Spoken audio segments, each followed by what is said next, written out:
Hello' guys, আজি aloe vera গছৰ পৰা জেলটো উলিয়াই কেনেকৈনো আমি সংৰক্ষণ কৰি ব্যৱহাৰ কৰিব পাৰোঁ তাকে চাওঁ আহকচোন বাৰু।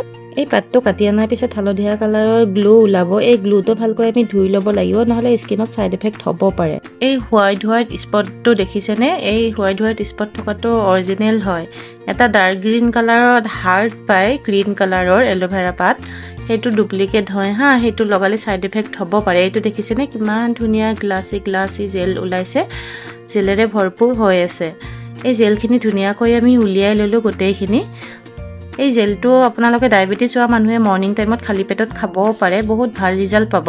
এই জেলখিনি আমি ধুনীয়াকৈ মিক্সি গ্ৰাইণ্ডাৰত পিচি ল'ম, পিচি লৈ জুচ বনাই ল'ম। জুচ বনাই হোৱাৰ পিছত আমি বাচন এটা ল'ম, বাচন এটাত আমি 100% বইল কৰি ল'ম। বইল কৰি লোৱা হোৱাৰ পিছত আমি চেকি ল'ম জুচখিনি। চেকি লৈ ঠাণ্ডা হোৱাৰ পিছত আমি নাৰিকল তেলৰ লগত ষ্ট'ৰ কৰি ৰাখি আমি হেয়াৰত চিল্কি আৰু চাইনি হ'বৰ কাৰণে লগাম, আৰু আমি পিম্পলছৰ কাৰণে আৰু ডাৰ্ক স্পটৰ কাৰণে আমি ফেচত লগাম। আপোনালোকে ষ্ট'ৰ কৰি লগাব পাৰিব।